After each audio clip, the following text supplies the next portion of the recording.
Hello all, today Scorched Earth Toys at anymoon.com is comparing two bike mode only ride armor toys that underwhelmed children all over the world.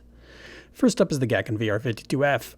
I don't know how much it originally cost, but it came out in about 1983 or 84. If you have a Gakken toy catalog, leave me a comment, let me know the specs. About a year later, Matchbox introduced the world to their Armoured Cyclone, which I am almost certain is the proper British pronunciation of that, for the bargain price of just $4.95 US, which is particularly cheap when you think that the corresponding action figures were about $4. The Gakken toy comes in a relatively attractive and compact box. Pulling out the styrofoam tray reveals the bike with a rider attached, some stickers, and one presumes there was a small sticker guide, but mine didn't have that. The Matchbox toy comes in a very 80s box. Like the toy, it took some liberties with the original design and the artwork. Any idea what kind of gun Scott is shooting there? Pew pew, I have no idea. Inside the box, the toy was twist-tied to a cardboard tray. Like the Gakken toy, you would also get stickers and a marking guide. So the obvious initial win is the Gakken toy, which both comes in a styrofoam tray, which is a little bit nicer, but more importantly includes a riding figure. But now you might be looking at this riding figure and saying, oh, well, is that really that much of a plus? Pretty lame looking rider figure. Now, it's at least in a good position as far as posture riding the bike. You can't really tell that that's a Stick Bernard figure. It doesn't really look obvious from his face. And obviously there's no paint on there. It's not the best looking figure. But what you can do is the figure is a little rubbery, so you can remove the figure. There are some pegs on the bottom here that locks that figure nice and securely to the bike.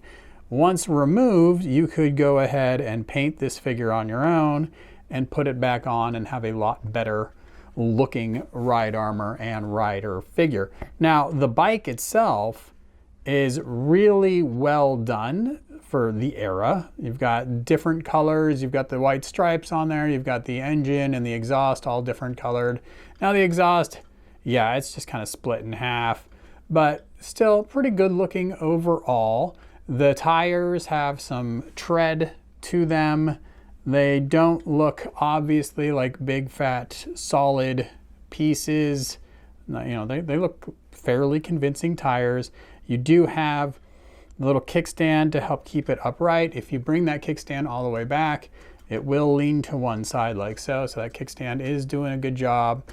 And there you go. That's really all there is to it. It rolls, and it's got a kickstand, and it's got a removable rider figure. The Matchbox toy does some things right that is pretty similar to the Gakken toy. We have different color accents, the engine, the exhaust all done in chrome, the wheels, the exhaust here not split in half, it's nice round pieces, not hollow, but still better. No paint applications on this area here, so that's a bummer.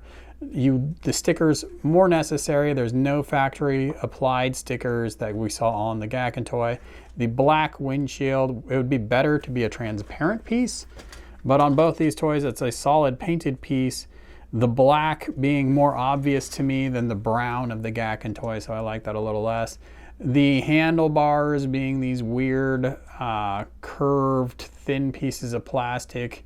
Obviously a compromise for the riding figure, and we'll show that in just a moment. The other big compromise here is the very flat tires. They look like car tires on a motorcycle, so they don't fit very well.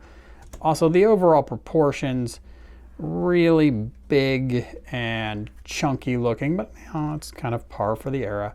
Like the Gakken, we do get that kickstand. Unlike the Gakken, it doesn't really matter where the kickstand's at because you have these big flat tires. So wherever I put the kickstand, the bike is going to come back up. The bike does roll nicely. So if what you wanted to do was to push this across your room, not going to be a problem.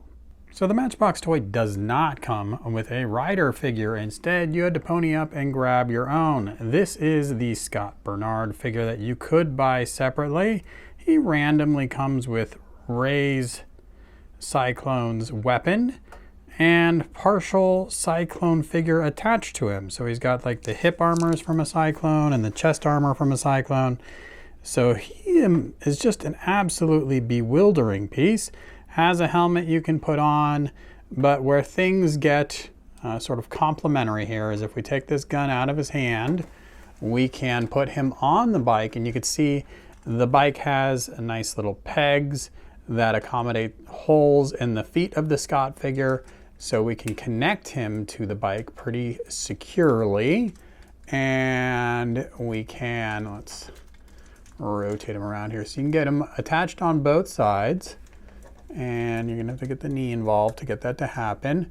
And then we can bring his arms forward and get them onto those little handles there. And he will then be riding the bike. And this is not seemingly a big deal today, but at the time there really weren't many figures that could ride their motorcycle, certainly not in the Mospita Robotech genre of toys. So to get Scott on there, there's like a transformable Gakken ride armor. He can never ride either the 120 scale or even the 1/8 scale, the really big one. You can't get the stick or Scott to really look like he's comfortably riding the bike, but you can do that with this action figure. So that is the big win for the Matchbox toy. Now, it's not a thing of beauty by any means, but it works. So visually, I think the Gakken toy is the clear winner here, despite the fact that the exhaust pipes are fuller on the Matchbox.